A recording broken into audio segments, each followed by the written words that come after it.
Hi there, and welcome to the Homestead Education Podcast. Do you have a homestead, a farm, or maybe just believe we have a right to the freedom of wholesome food? This is a show for families who believe everyone deserves an agricultural education to understand their food, land, and responsibility at a scale that fits real life. I'm your host, Cody Hanner. I'm a homesteader, a homeschool mom of 6, and an agricultural educator who spent years teaching families how to build real skills outside of broken systems. I was raised by an old school rancher and blessed by the grace of God to have been shaped by small town life, where food, work, and responsibility weren't dreams, they were just how you lived. This season, we're digging into how accessible small-scale agricultural education can build capable people, strengthen local food systems, and create meaningful change far beyond the homestead. Join me each week as we talk about food systems, education, and the real-world skills every generation needs, taught in ways that actually make sense. All right. Hi, everyone, and welcome back to the Homestead Education Podcast. Today, I have with me Jeremy and Stacy Hill from the Gooseberry Bridge Farm. I'm bringing them on today because they just released a new book called The Preserver's Garden, and I cannot wait to hear all about it. So, hi, guys. Hey, thanks for having us. Yeah, thank you for coming on. So, we kind of crossed paths because you're, have you already released your book? I wasn't sure. Yeah, it came out Okay, actually a few months ago. awesome. So it's The Preserver's Garden, and I am so excited to kind of just dive into what brought you to writing this book, because that's always like my deepest question. Somebody always has some catalyst that like turned a page for them. But do you guys want to go ahead and tell everyone a little bit about yourselves and Sure. Sure, you can start. You're I'll good start. at this. Okay, well, so we've been married for 21 years now, and Sure. yeah, going on 22. You're lucky math isn't my thing. my husband always answers in dog years, so it's great. So we've since we've been married, we've always had a garden, just recreationally more than anything the first couple of years, and it really grew into a food source. The story I like to tell that Stacy doesn't always like is that when we first got together, she didn't like tomatoes That is true. because she had never had a good tomato. Yes. And those little pink things that you get at the store, those aren't The pasty little, like, yeah. yeah, the things that have been refrigerated. Ugh. No. So naturally, she didn't like tomatoes. So we started growing tomatoes, heirloom tomatoes, and she's like, wow, these are good. And that's just, I don't know if there was a catalyst that led us to where we are today. It's just been kind of one step on top of the other over and over and over. We got a bigger house, we got a bigger garden, we got a community garden plot when we lived in a smaller house. Yeah, in the suburbs. Then we moved to some land where we are now in a smaller house, and we have a bigger garden. Our garden is twice the size of our house now. Yeah, it is. Actually Yeah. 5,000 square feet. Yeah. Oh, that's awesome. But I don't Yes. envy your weeding because that's about how big mine is, and I regret my decisions every spring. So Yeah, we're doing a lot more raised beds. As time goes on, every year we find a few more raised Yeah. beds. Then and we're put doing them a lot in. more watering, Yeah, but weeding is easier. weeding is easier. But anyway, we just have done more gardening, and we've been preserving food since the beginning, just a little bit here, a little bit there. And honestly, the book came about because we had our Stacy runs the Instagram account for our farm, and it kind of went viral a couple of different times because of our pantry. We have a beautiful pantry. It's a converted dining room that we put shelving around it, and it's just oh full wow. of it's very There's chandeliers that made it go. and there are chandeliers in it, but it's the picture on the front of the book if you've Yeah. seen that. Oh, okay. Oh, that's gorgeous. Yeah. So a publisher actually got a hold of it and reached out to us and said, you should write a book. And we thought, all right, we'll write a book. Like, I know how to do that. Sure. So so we wrote a book. You know what though? I mean, when I wrote my first book, it was like I have never written a book. I don't even know where to start, and now I have like 27. So Yeah. Yeah. Yeah, sometimes it I'm on the I'm never doing that again side of book writing, but he keeps going on our next book. And I'm like, Yeah. But I mean, the book writing was hard, but only because we have so many other things going. Like anybody that's, homesteading, that you don't have time to sit down and run a social media account, write a book. these are all homesteading, running a business. I mean, this is our full-time life yeah. and income, and homeschooling. It's like all the things. Oh yeah, I mean, I And we're definitely like, feel oh, that let's write a one. book on our downtime, and about drove me crazy. The other night I was really excited because I got done in the garden, and it gets dark really late here this time of year, like 10:30. It's still light. Wow. And I was working in the garden until I just couldn't handle the mosquitoes anymore. And I came in, I got a shower, and I put on my jammies, and I told my husband, I said, I'm gonna go work in bed. Like, I'm really like looking forward to this. I'm gonna take my computer and wrap up my end of day stuff and maybe watch a murder mystery or something. And he goes, it's 11 o'clock. And I was like, oh, well, I've only been working for 17 hours today, so I can fit a couple more in. Exactly. That's rough though. I mean, when it gets dark at 10:30, that probably means it's getting light at like 4. Four. Yeah, that's hard. It really It's is. bad enough here, and we're getting dark at like 8:45. Yeah. And so we're eating dinner at like 10. Yeah. Yeah, I mean, luckily with me, my 17-year-old daughter will do anything to get out of working in the garden. So she cooks dinner most nights. Yeah. We have one of those too, but he's not the best cook. But He's getting there. He's getting there. Yeah. Well, my daughter's an amazing cook, so like almost to the point where she's out there like, should I glaze the pork loin with our homemade apple butter? And do we have any rosemary? And I'm like, go away, just go cook something. Like I don't want to make another decision today. That's your job. Our oldest daughter was that one, but now she's too busy. Too busy to cook for us. Dude. My daughter, she's wanting to go away to college, and we're like, no. No. Yeah. Yeah. It's Nice try. Yeah. But yeah, we definitely, I mean, we're, the homeschooling the kids. We run the homestead. We have 40 acres. And we homeschool. We run our local co-op. And my husband's our fire chief. And then we have the homestead business. We have a print company. And we ship our meat nationwide. So, yeah, we are That's crazy. meeting ourselves coming and going most days. Right. In our world, it is the things we've already talked about. We run an agro-tourism business, so we Stacy does a plant start CSA, so we do plant starts. That pretty much takes all of her March, time April, and a good chunk of my time through March, April, May, and into early June.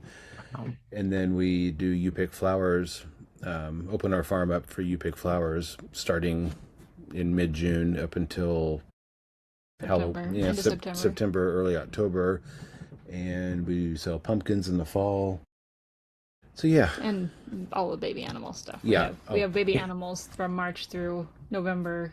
that people can come come out out and pay us to play with their play with animals. them. Oh, okay. So yeah, tell me a little, I mean, like you mentioned the agro-tourism, Mhm. but what does that look like? So I hear about that a lot, but like, for example, where we live, we're 45 minutes from town, so we've looked at it differently than others, so. So we are in a metropolitan area that is That helps. 500,000, Probably. 500,000 or 600,000 people in the greater Springfield, Missouri metropolitan area. Oh, okay. So we're technically in Rogersville. I'll be there in a few weeks, or I guess probably like 8 weeks or so. Oh, really? Yeah, I'm coming down for Ozarks homesteading. Oh, yeah, we'll we'll be be there there. too. We're speaking there Oh. too. Yeah. Oh, we're speaking, yeah. Yeah, we'll see you there. Awesome. Yeah, cool. That's about 40 minutes from us. 30 minutes, 40 minutes from us. Okay, yeah. So anyway, we So we're only like 20 minutes from Springfield. Yeah. So we have a really good location for people to just be able to get Yeah. out of the city. But I've read a study that said people are willing to drive up to 45 minutes for an agritourism for U-Pick or farm experience. So that's their limit is 45 minutes. Yeah. And we get people that are driving well Oh, over yeah. that We- are on the other side of town or Well, when I say we live 45 minutes from town, we live 45 minutes from the closest Dollar General. okay, so not the biggest town. Yeah. Yeah. Well, and probably a lot of the people that are in that area probably already have a lot of the stuff that you have, and they're not going to pay you to come see your animals or whatever. And Yeah, no. yeah, so we're in a metropolitan style area, a small metropolitan area, which is nice. So it's we're 20 minutes from a Costco, which is really nice. I was at that Costco last month. I was down in Branson for a homeschool conference. Oh, Yeah. yeah. You should So, see Um, us. yeah, you should come see us. It sounds like you're here a lot. But there's a lot of stuff going on in our realm in Missouri, Yeah. so but speaking of the agritourism, a lot of it comes down to your state. Missouri mhm. happens to be friendly to agritourism as a way to promote agriculture. The legislature has put a lot of things in place to promote small farms, and as long as you're doing a lot of things that are really traditional farming centric, there are a lot of good programs, and not money, but protections and things like that. There's like a agritourism liability law Yeah. that we can put up some signs and have some liability coverage. And it's legal in a lot of states. We've had a lot of people reach out to us and say, "Hey, I live in XYZ state. Can you help me get started?" And like, yeah, you probably can't do it in that state, unfortunately. Wow. I didn't realize that. Yeah. Because I know it is legal in Idaho, and we're on it's called the Panhandle Farm Corridor, and it's the whole Panhandle of Hmm. Idaho. There's a list of farms that you can pretty much go to at any point, and they're on a map online and stuff. Yeah. And we're the last one, obviously. But yeah, we'll just have people show up and they can shop our little store. And if they have kids and stuff, I always encourage my kids to run them up to the barn and, Yeah. just kind of it's not planned agritourism. It's depends on what mood I'm in that day. Yeah. right. Incidental agritourism. Yeah. Yeah. Yeah, we have the Missouri Farm Bureau and the Missouri Grown program is Hmm. kind of the comparable thing here. So different states have concessions and inducements to do that, and some don't. Hmm. So we were lucky to be in a state where we could do this and make it our livelihood. Yeah, that's awesome. I yeah, I'm kind of blown away. Like I'm actually like writing illegal in some states on my notes right now because I was like, wow, I did not realize that. Because I mean that's such a seems like such an important thing to be able to open up farms for people to see and like the transparency that comes with that and the education and Mhm. Yeah, we try to make it very educational. I mean, it's cute to come, hold a little baby pig, Hmm. but I mean, we don't make any. I mean, we're pretty honest. This pig is going to be food sometime, and here's how that happens. And Yeah. it's some people get a little weird about it, but I mean, it's real, and we all of the animals that we have people visit with are real farm animals that we raise for legitimate farm purposes. For the And most part. well, the Holland lop rabbits are the exception. Yeah. Well, and our goats could be raised for legitimate They're farm purposes, but I yeah. really have 45 pet goats. You know, like I Okay. really want an alpaca. And everybody keeps telling me like, alpacas need a friend and I'm like, but I don't want two alpacas. Like that just Yeah. sounds like a lot of work. And so my husband goes, I'll tell you what, if you build the fence, you can get an alpaca. And I was like, I'll think about it. Well, then he told me he wanted to get a bull, and I was like, I don't want a bull. Like, I don't want to mess with the bull thing. So he found a bull he wanted, and we got the bull. And I said, now you're going to have to build a fence for him. And he goes, yep, no, I know I'm going to have to do that so that we can separate him from the girls, and so on and so forth. So he built the fence, and I said, great. Now our bull needs a friend. We should get him an alpaca. Perfect. Score. But he actually, our bull's really docile, so we actually end up leaving him in with the mom and the calves most of the time. So, Yeah, we finally got a bull like that. And it's Yeah, been our first bull.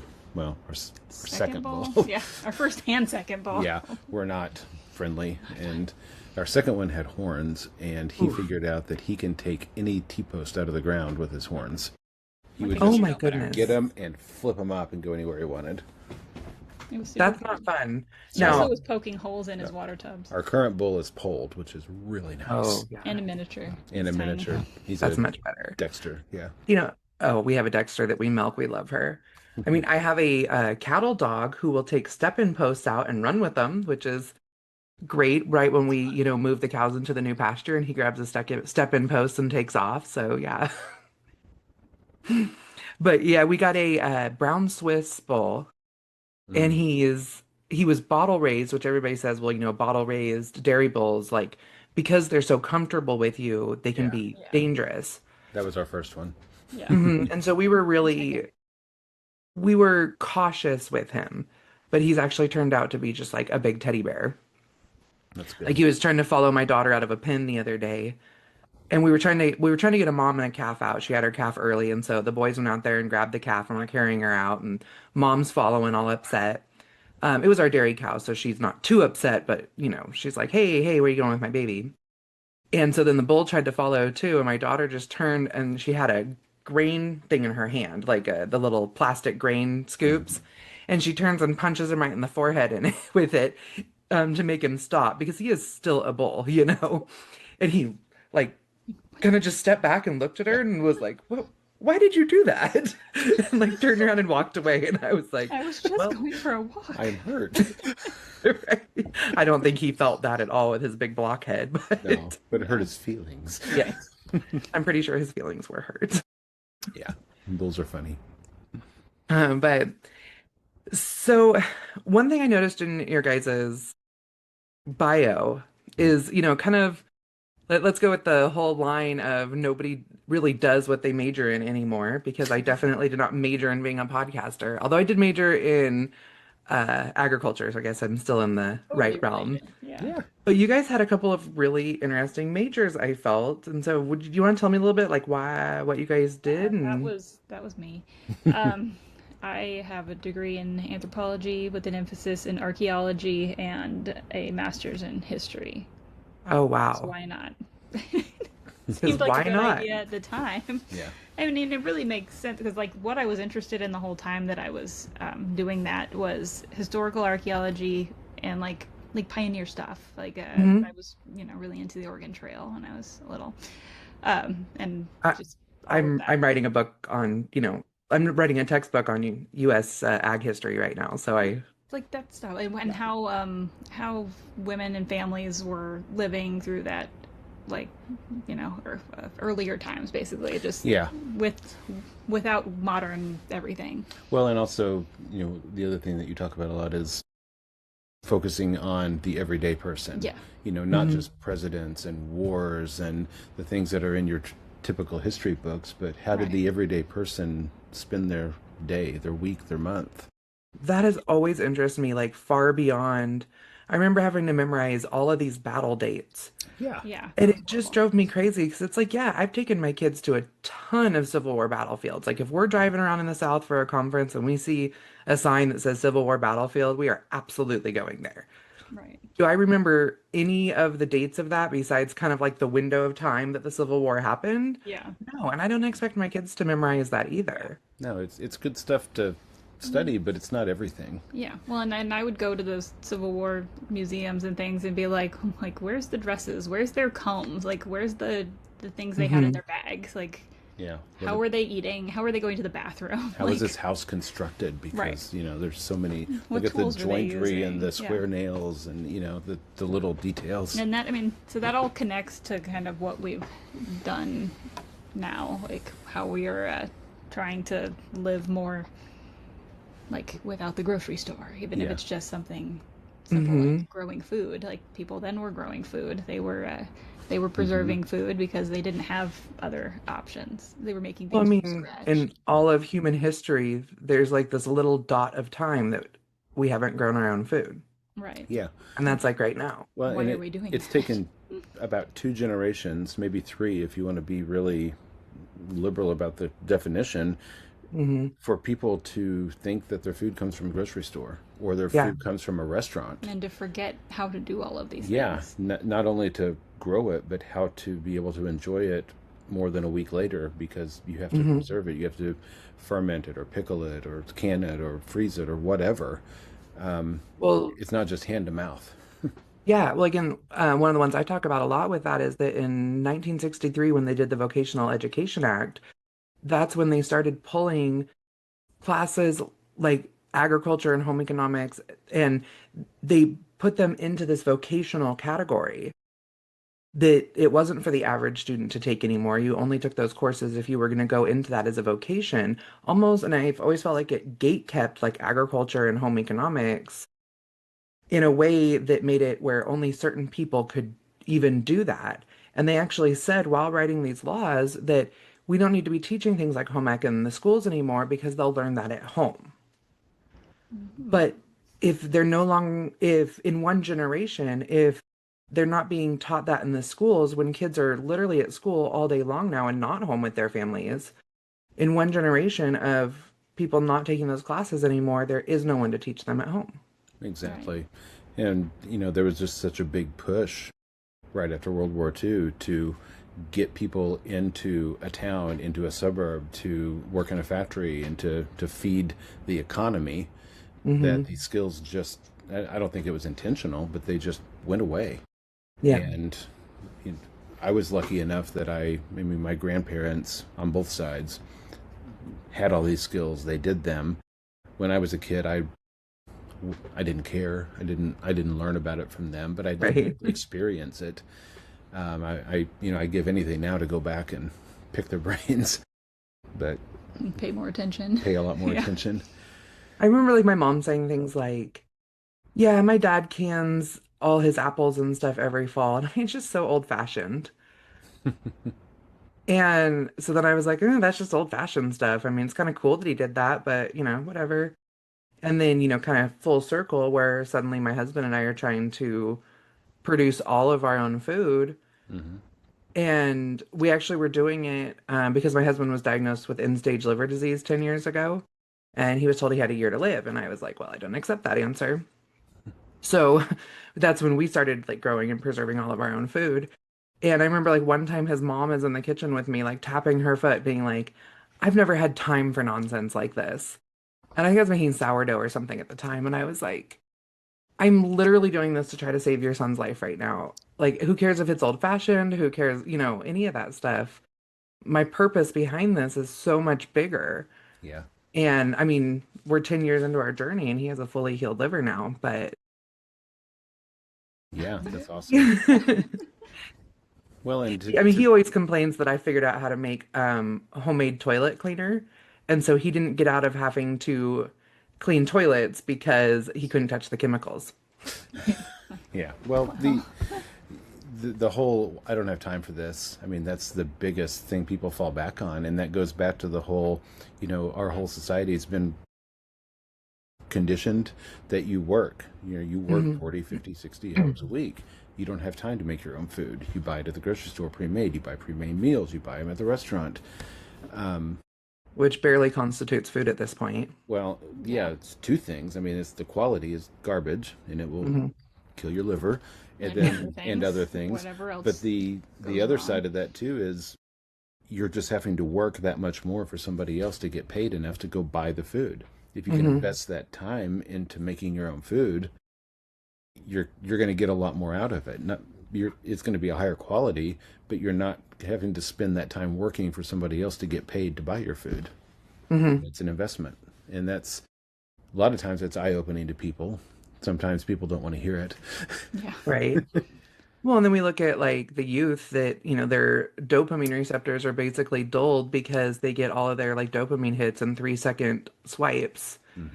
But at the same time, the dopamine hit from putting a lot of work into something and then getting to enjoy it or seeing your finished accomplishment is so much bigger, but we aren't encouraging that with like adults or kids or anything anymore, where everybody's just like numb to that type of stuff. Yeah, they just want the instant gratification and Yeah. instant everything. Well, Mhm. and with food too, that goes into not only is it bad for you and it's expensive, but it's laden with addictive things, salt, sugar, and preservatives that are addictive. They make you want more. So that makes it. There's 3 reasons why right there it's really hard to People get are like, off of oh, it. my homemade food doesn't taste like what I bought at the store. Yeah. Oh no. I'm like, no, Yeah. that's a good thing. Yeah, Right? You want that. Or I hear a lot, like healthy food's too expensive. Well, no, it's not. It's just more work. Yeah. And if it's Taking worth your it to you to time. put that work in, but honestly, I'm sure you guys can attest to this, that once you have a rhythm in place, it's really not much more. I don't spend a whole lot more time in the kitchen than I did before. Yeah, no. I especially don't because I've taught my children to do all these things for me. Yeah. Well, For yeah. us. I mean, if I mean, we you're have eating that. the food, so But you're your going to point help. is valid, Yeah. especially when you take into account the cost coefficient of it, the fact that you're not buying that food, you're manufacturing it yourself. When you take that time into consideration, yeah, it levels out. Yeah. I mean, we take maybe 1 or 2 days a month and, like we'll call them dairy days and we pull all the milk that, is ready to have the cream pulled and make yogurt and, or we're canning stuff in the, and we always go dry. For like we try to hit that like 2 month window right at harvest. It doesn't always hit. I'm gonna have a girl calve in July this year, so yay me. But Yeah. um, we rotate that in what we're doing, and then by the time it's time to actually cook dinner, everything's all there. We just have to like put it together, and don't spend any more time than I would any other time. Hmm. I'm not having to do full day Costco trips.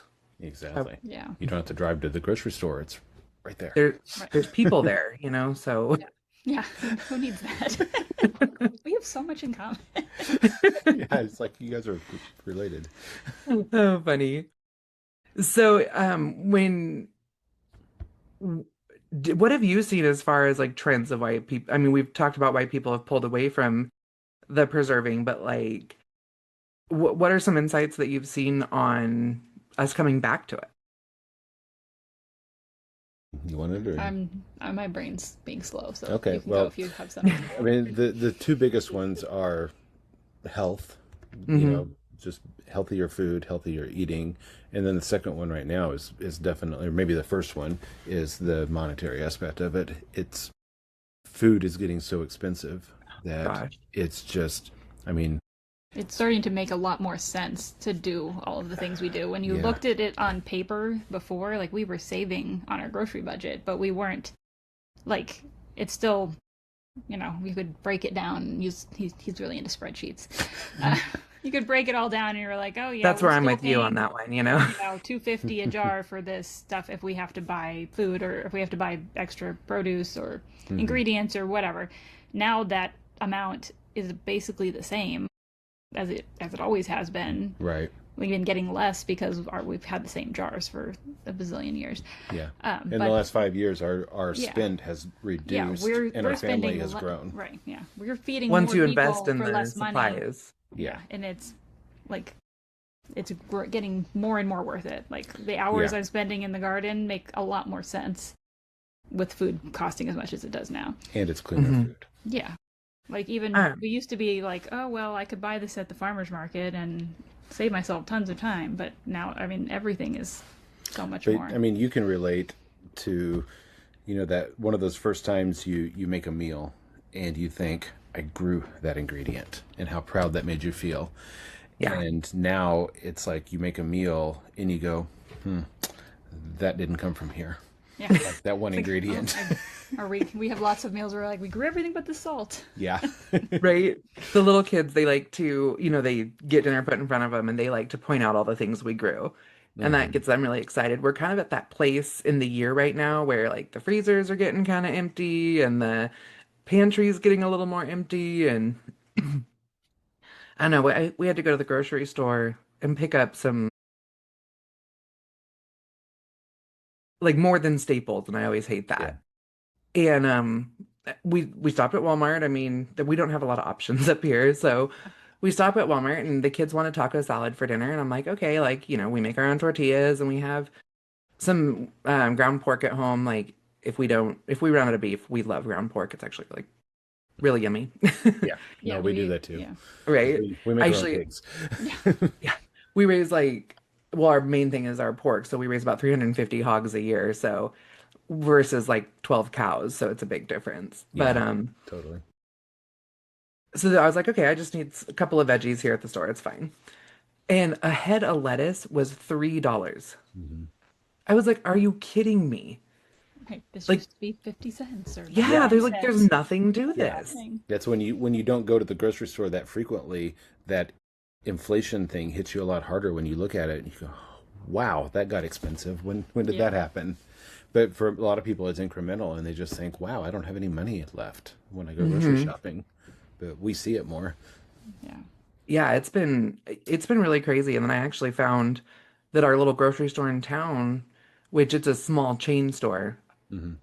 our produce prices are way cheaper than like Walmart. And I was like, yeah, I won't be doing that again.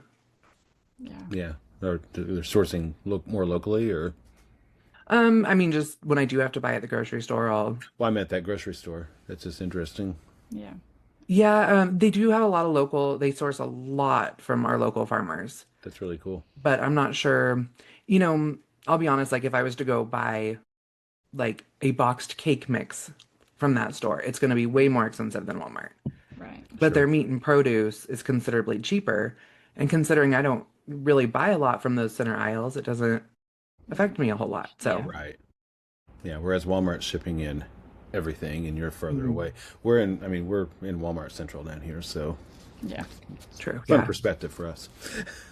We have to drive an hour and a half to the closest Walmart. So, Wow. Yeah. a Yeah. lot of times when, we do look at it, like if we need to pick up a few things there, um, like shampoos and whatever, then we're like, yeah, if we're already here, let's go ahead and grab some groceries. But yeah, the other day, the last like 2 or 3 trips, I've noticed that I'm like, I don't want to shop here anymore. Like, it is not cheaper and it's not better stuff. Right. Yeah, especially the latter. Yeah, Yeah. Hmm. it's interesting. I think within an hour and a half of our house, Oh, there's. conservatively, we could probably hit 40 Walmarts. Yeah. We're probably an hour and a half from the headquarters. Oh, Right? we're an hour and a Yeah. half from Bentonville. So, Yeah. I mean, Oh, wow. Yeah. That's why. yeah, And then 2 we have hours like all maybe. the different sizes of Walmarts, the Oh, giant yeah. ones and the tiny ones. The baby ones that just pop out and just pop up on a street corner. Yeah. Anyhow, You know what, though? I do have to say that when we decided to start our full homestead journey, we were always like, we hunted and, that type of stuff. But to really go down this whole thing, moving to where we did in Idaho made it a lot easier because you can't just yeah, run to the store for Yeah. everything. totally. And So we that's got a lot more creative. We made sure our shopping trips mattered more. And so when I was flipping through your book, I want to like go to that now because I'm like, I really like the way it's laid out. I was noticing that you really focused on the seasonality of preserving. And I really like that because I think a lot of people, they just kind of think like you harvest in the fall and that's the only time you're preserving. When, I mean, I know for us, we have this island in our kitchen and it always has a dehydrator on it or a meat grinder Mhm. or all of my canning stuff ready, like because in the fall I'm canning like small batch canning every single night with dinner. Yeah. hmm Yeah. That's how we do that. yeah, it's funny because we're sitting at our dining room table right now with you, and look, if I look past this laptop, It's like a sea of it's like just a sea jars of and jars Mylar and bags. yeah, And we don't have a dining room table right now, so totally get that. We have a sociologist that I've been working with who's writing a book right now, and she wants to come. She's been interviewing me on and off for about a year, and she wants to come see our farm next week. She's coming out here for the Modern Homesteaders event that we're not doing this year, but she's going to come see our farm for the day. And part of me is doing that whole like we have to actually get it clean for company because we are still a farm, and I still have a 6-year-old who thinks that barn boots are acceptable everywhere boots, including in bed. yeah. And I'm going through those motions of like, oh my gosh, we have to get all this like stuff out of our kitchen. And then I'm like, wait, no, she's coming to see Yeah, how we live. I mean, we can Yeah. definitely sweep the floors and that type of thing, but it's hard to kind of wrap my brain around that that's what somebody is actually coming to see in my life versus I still have the other mindset of you hide all that stuff, Right. right. that your house Totally. isn't a production company at all times. Yeah. Yeah, Sorry, hay season here. no, it's Yeah. all good. That's good perspective to remember for us too. Yeah. Yeah. Well, by the time we get to fall, we've got like crates stacked all over our kitchen and dining room that are just like storing produce that doesn't fit somewhere else. Crates of Oh, yeah. pumpkins and onions and But it really is. You potatoes. mentioned We have those big like like Rubbermaid containers from Walmart, and they're always full of like apples and grapes Mhm. all fall, and then just every night I'm pulling out of them to like Yeah. I've been trying to figure out how to fit all of that like in another building that's climate controlled, because I'm like, I can't walk in here. Yeah, the building where our freeze dryers are is right now it's where she dries flowers, but we're trying to make it into more of a produce area. So That's our store is where we want to put our butcher shop. It used to be a butcher shop. We turned it into a store, but all the bones are still there. You know, the walk-in cooler and the drains on the floors and all that type of stuff. And then we're like, but then if we do that, where do we put our store? And Yeah, same thing. Yeah. We bought another building to put all of the milk equipment, because we just milk 2 cows most of the time.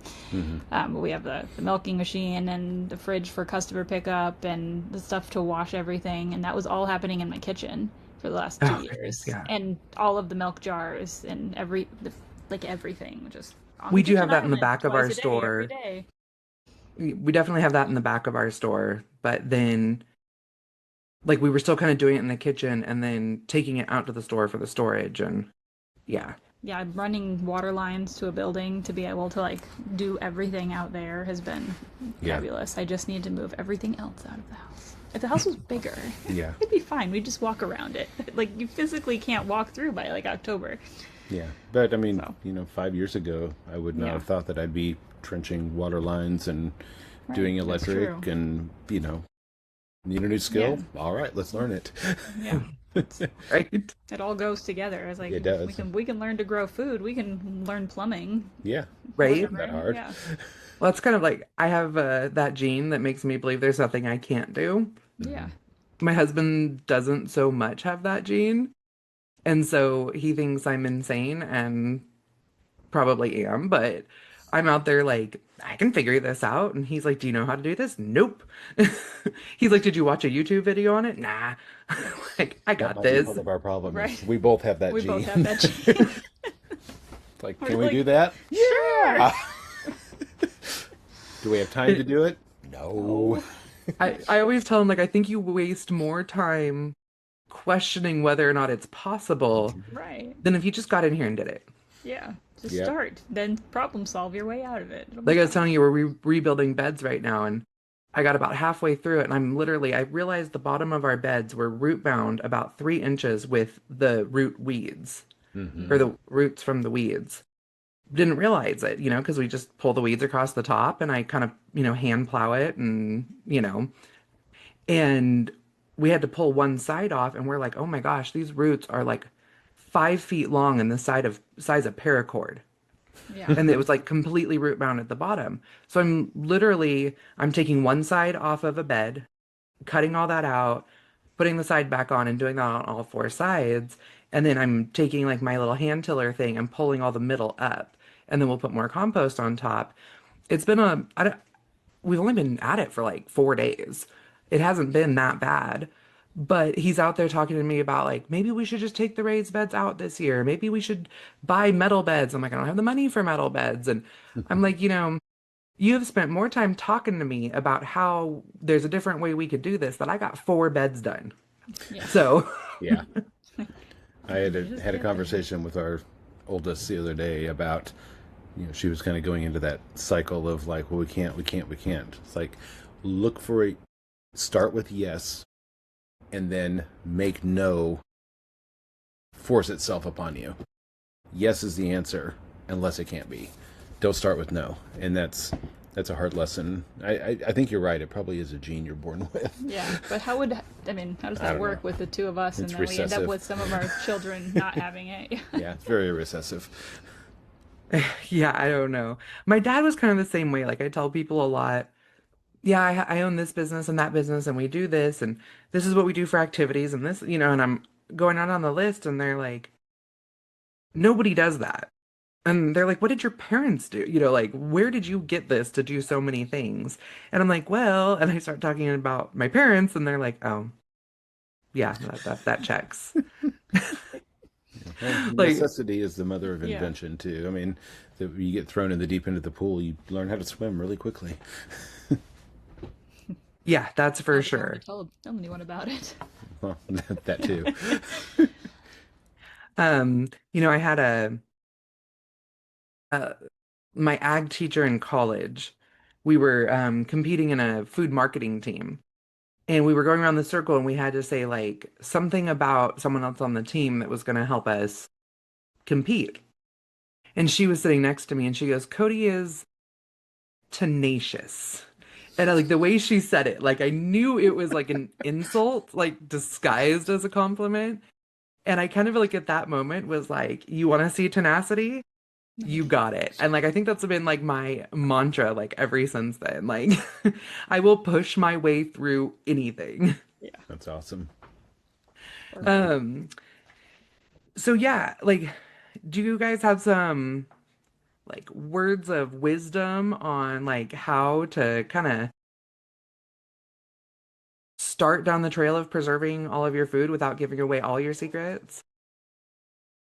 I don't know if we have that many secrets. I mean, the biggest thing we always tell people, and it's in the book too, is to start small. I've said a couple of times that the book is meant to be instructional, part instructional and part inspirational, because the biggest reason people don't do it is fear, and then the biggest reason people start and then quit is because of failure. Something didn't work, they think it's a failure. I'm not doing this, I can't do it. So build your own self-confidence, understand your own psychology, start with why you're doing it, and understand your why. Why is this important to you? Am I saving money? Am I building a healthier lifestyle for my family?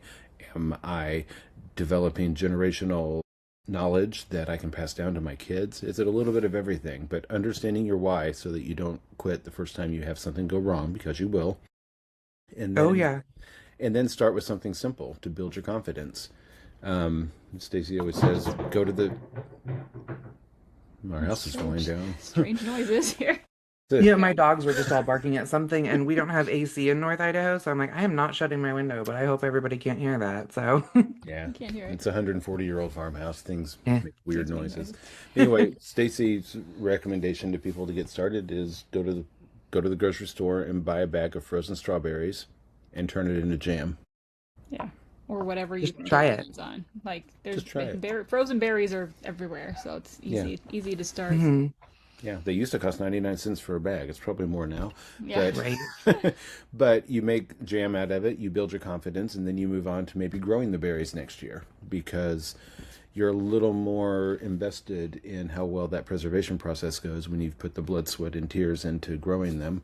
So, you know, you want to make sure you don't mess it up. Buy some berries to like supplement the ones you grew, because or anything, you need tomatoes or peaches or whatever. If you're just starting out and you only got a little bit and you're like, oh, I can't preserve this, we can just eat it all. Then like, but if you want to preserve some of them, like go buy some more. Yeah. Yeah. And then the other thing to add to that would be you'll be buying it anyway. Realize what you're good at and don't try to force a square peg in a round hole. We love tomatoes, and we're pretty good at growing tomatoes. Not to brag, but you know, reasonably good at growing tomatoes, and we love tomatoes. So we grow a lot of tomatoes. We sell them at the farmers market. We preserve all we want. We eat giant bowls of them every night. But we're not very good at growing sweet corn. Right. Okay. So we quit Well, trying. see, like the seasonality up here, sometimes I have great tomato harvests, and some years I don't get a single tomato. Yeah. I would cry. Yeah, so a lot. we sell some tomatoes and use it to buy corn. Yeah. I mean, just make it easy. Don't feel like you have to produce everything in order to make a difference in your life. Right, and where we we've planted an orchard, because that's what everybody said. You know, plant fruit trees your first year because they'll take the longest. We planted all these fruit trees, and that was 10 years ago. We usually get about like 20 to 30 pounds of pears a year from our 17. Goodness, that's not very much. That's it. That's all we can get, and it's because we get late freezes. We're in a valley, and like they bloom early and everything blooms and freezes every year. You know, like all the trees in my little orchard, like we bought it with a small orchard. I get good fruit off of them, but it's not. They need babying. Yeah. Whereas we live on a piece of property that was like the original homestead in our area. And it is covered in apple trees and cherry trees and elderberry and all this stuff that I never even have to touch and get a beautiful harvest off of every year. Right. That's Yeah. awesome. Yeah. We just have trees that make nothing. Yeah. So we Like we we basically just don't Yeah, don't and then count our on any sheep fruit. got into the trees a few years ago and killed half of them. They Yeah. Yeah. barked them all. The ones so that that were was fun. left, so we're like, It's like the year that we got one apple, and then the sheep like finished off the tree. Yeah, I had cows get into the garden one year and eat my favorite grapevine, Mm. which Yeah, I yeah. mean, we I have also other. planted rough. grapes that first year, and we have gotten like 3 bunches of grapes in 10 years. Oh no. yeah. They just like they grow, and then like some bugs eat them, and they just like struggle the whole year, and Yeah. then But instead of fighting it and trying all the Yeah. things, we accept that and grow a lot of just tomatoes. double down on the things we're really And good at. like blackberries do really we- well here, yeah. so we can make blackberries. We should be able to grow raspberries, so I'm trying harder on that. But I love my raspberries. So, Yeah. fresh They are- raspberries on homemade raw milk No. or raw yogurt. Like, Yeah, yeah. oh my gosh, it's amazing. So, But yeah, I those are totally- the biggest messages I would put out there. Is just don't Yeah. get overwhelmed and start small and know your why. Right. And not I- every, like looking at our pantry, people be like, "Oh, you're just good at all of this." Like, no, we're not. We like everything. As many things go badly as go correctly. And Sure. For every one jar that you see of good food, we've probably over the years we've fed a bunch of the pigs. fed a bunch to the pigs. Oh yeah. So we're really good at like, making lemonade out of our lemons. Um, I was making like raspberry jelly one year. Oh man, I was so excited. My first year that I had enough like raspberries to make this big batch of raspberry jelly. And so people always ask me like, how do you get started with the homesteading and stuff? And I say, you master a skill before you move on to another one. And the way I know that I've mastered it is that somebody can talk to me while I'm doing it. So I was making this raspberry jelly and somebody came in and started talking to me and I did not have it mastered yet. And I was filling up the jelly was all ready. So I was filling up the water bath canner to get it warmed up. And I turned and dumped a whole jar of water into my jelly. And I was like, Oops. oh my gosh, what did I just do? And I mean, I'm like in tears and, and so I was like, what can I do with it? Like I tried to cook it down and just still have it kind of be like, I'll just have it be refrigerator jelly. It's fine, And my husband and I got to talking and we ended up turning it into raspberry chipotle barbecue sauce for our pork butts. And now we make it every year. And they just changed the direct-to-consumer laws in Idaho where we can sell it now. Oh, And that's And we awesome. are Yeah. so excited from Yeah. this mistake that we made Yeah. years ago. And it wasn't one of those mistakes like I did it wrong. Like just my kids should know not to talk to me when I'm learning something, Yeah. I've had to tell Yeah. my kids that so many times. Yeah. I'm like, I can't teach you right now. I don't know what I'm doing. Leave Right? me alone. You're right. But then I think I had that full circle like good mom moment recently when I was our 21-year-old son, he loves our daughter's cowboy candy that she makes. And he loves it so much that moving back in, he cleared the pantry of all of our cowboy candy. And so his girlfriend was like, well, maybe I can figure out how to make you more. I don't think she's ever like preserved anything. So my daughter goes, I'll help you. Like, we'll do it together. So we went, we had to go down to the restaurant supply store and get some supplies for some of our stuff. And they bought him this big flat of jalapenos and they came home. And I was in the other room working and I was listening. And my daughter taught her perfectly how to can. And she's 17, my daughter is, and she's talking to the girlfriend. And, the way she's just saying, like, she's like, hey, will you go grab some more lids out of the cabinet? And she goes over and she's like, there's rings and lids and then just lids. Which one do you need? She goes, oh, just give me the lids. We can reuse the rings and the jars, but you can't reuse the lids because of the glue. And she just, as she's teaching her, as they're doing it together, she's just talking to her. Right. And later that day, I said, wow, Savannah, you did such a good job of teaching her how to do that. And she goes, oh, I was just talking to her and telling her how we did it. And I was like, yeah, because that's how I taught you, is this isn't something like, I always like tell people, be humble enough to show your kids that you need to learn it.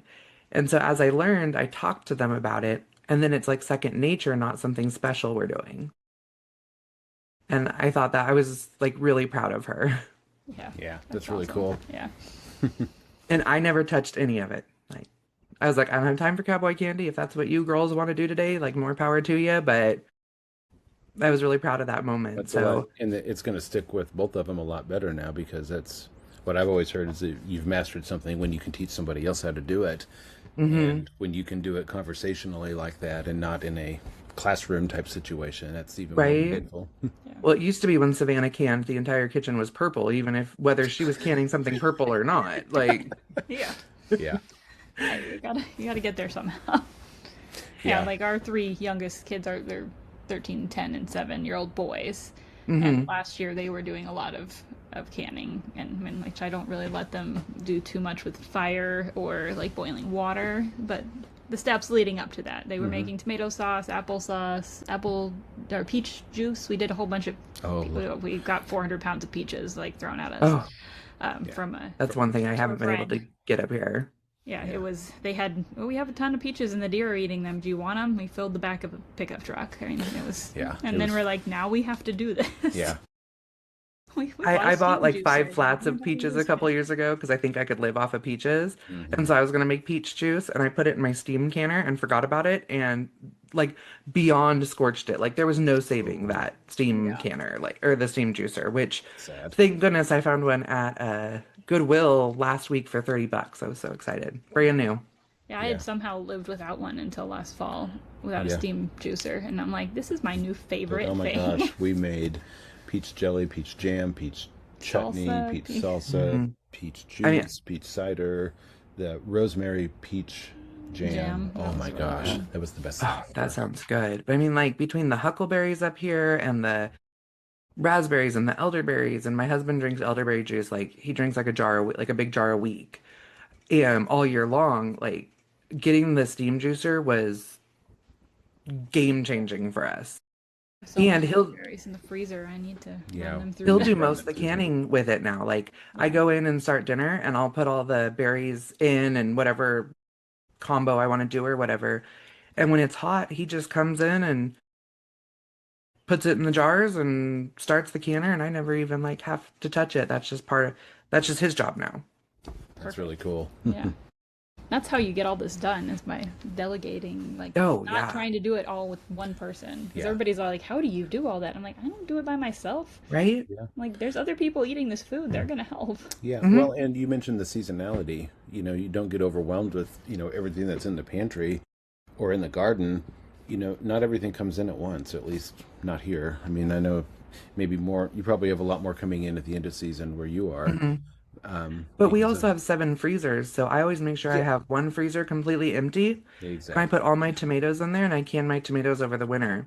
Yeah. And it's much easier to peel them when you like freeze them. I just cut the like green part out and freeze them. And when you go to, Just dump the water off. Yeah. yeah, I mean you can just squeeze them out of their skin, Yeah. and it's so much easier. And I'm not trying to get all that in. I just handle all my juices in the fall. Yeah, and you're not trying to can tomatoes when it's 100 degrees outside. And we do the juices in the small batch because we'll go out like huckleberry picking all day and then come home, and I just immediately turn it into juice, even if I only do 2 cans. Mm-hmm. So Huckleberries, we We don't have those here. just don't have those here. yeah, it's an Idaho thing. Idaho, Montana, kind of Pacific Northwest. So It's a more Yeah. north thing, yeah. But so usually at the end of my episodes, I always ask people, what does keep growing mean to you? But I really feel like you kind of answered that Yeah. with your steps. But do you have anything to add to that?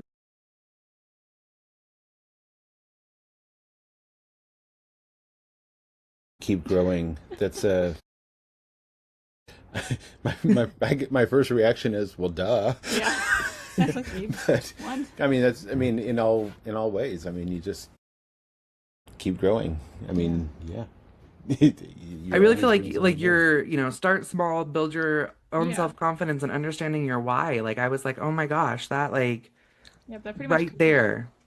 It's an entire chapter in the book before we even get into the technical parts of, the 7 different preservation methods and 22 produce profiles and which varieties of everything to grow and which one preserves the best. We lead it with a whole chapter about just building that foundation of why you're doing this. What your goals are. Yeah, because if you don't, the world is against you to do this.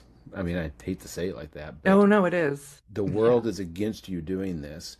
You really need to psych yourself up. You need to build your confidence. You need to have a firm foundation for why you want to do it. Because if you don't, It helps to be really stubborn.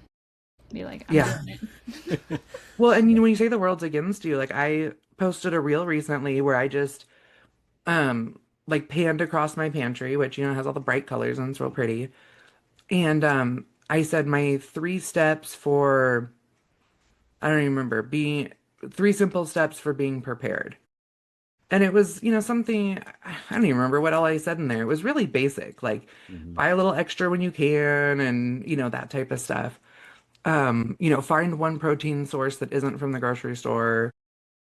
And it went like totally viral. I mean, millions of views because people thought I was rage baiting. yeah, And isn't that frustrating? Yeah. they've been fighting over it for 6 months, which has really helped my follow count. But, Yeah. But when we post a video like that, you get comments like, "You're a hoarder." Like, no, we're gonna eat all Like this. you should give that away. You shouldn't be keeping all that Yeah. food.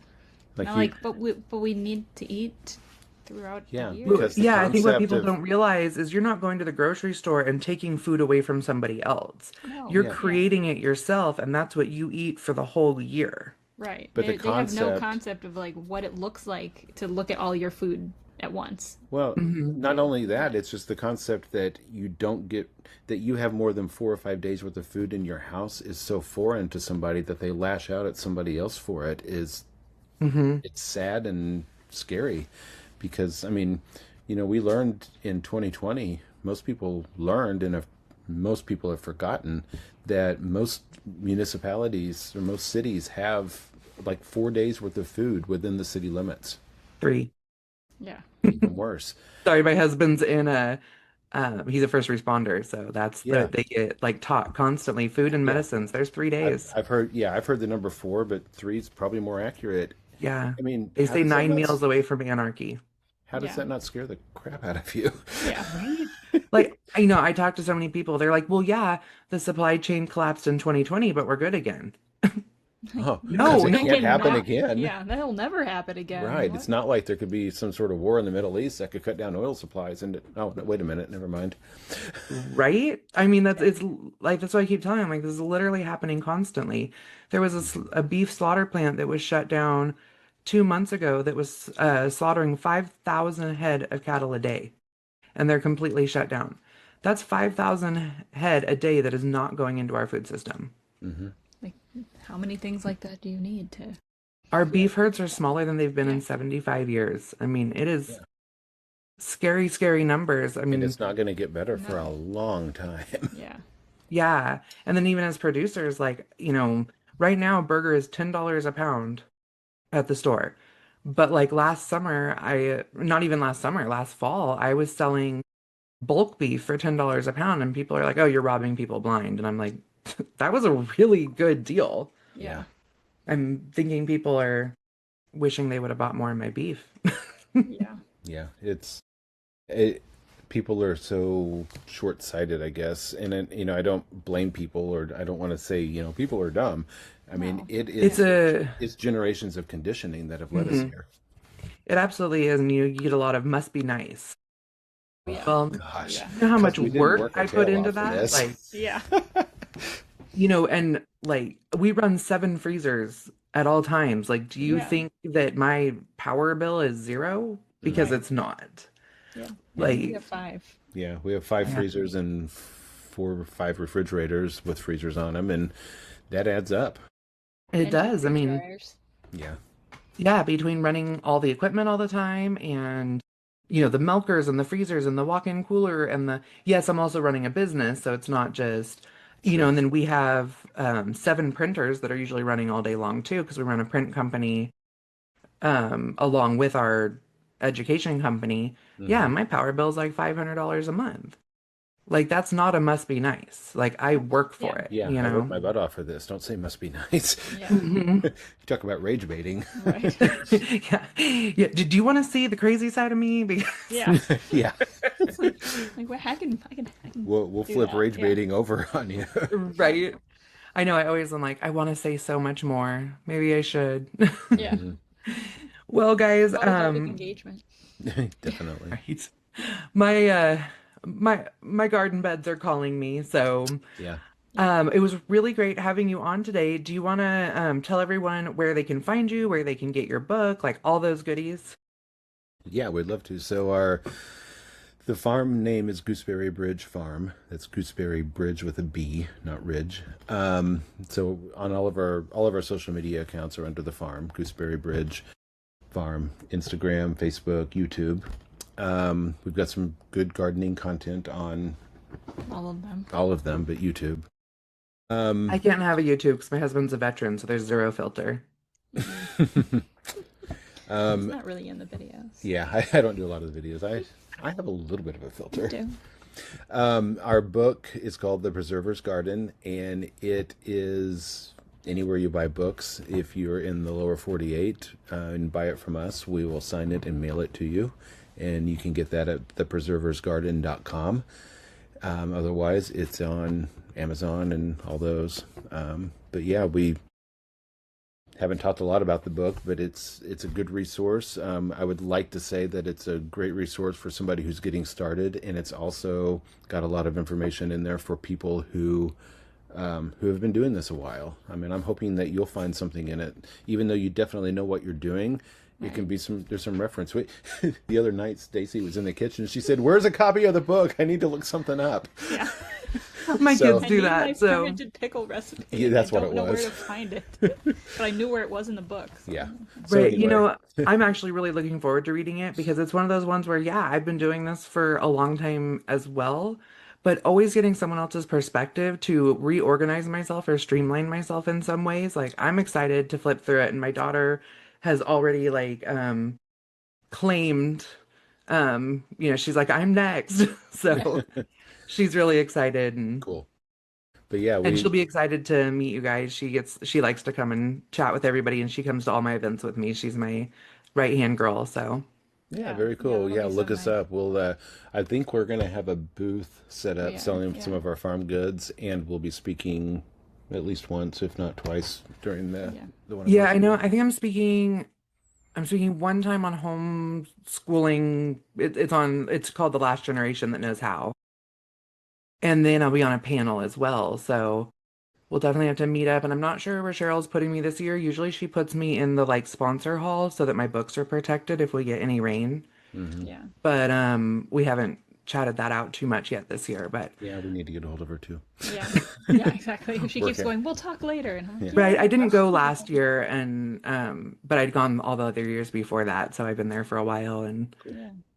so yeah, This is well, I our look first year forward. speaking, but we've Yeah. been there 4 years. 4 years. Just Oh, okay, we must have as a just missed vendor. each other. Or, Yeah. you know what? We probably talked and forgot because when you Yeah, meet that's- 10,000 people a year, you know. Well, Right. it happens, yeah, and it's different perspective when you're, on the other end of it too. So Yeah, we were just selling stuff on the other years. Yeah. Vending. Yeah, and I try to make it around all the booths, but yeah, it gets a little crazy sometimes. So, Yeah. well, like I said, it was really nice meeting you guys, and I can't wait to chat more. And everybody go check them out. Grab this book. I think it's a wonderful resource, and they've been really great to talk to. So thank you guys. thanks for having us. We really appreciate it. If this episode helped you think differently about food, education, or responsibility, make sure you're following the show. Listen all the way to the end each week, and don't forget to leave a review. Agricultural education matters, and it belongs in homes and communities, not just institutions. I'm Cody Hanner, and this is the Homestead Education. Keep growing.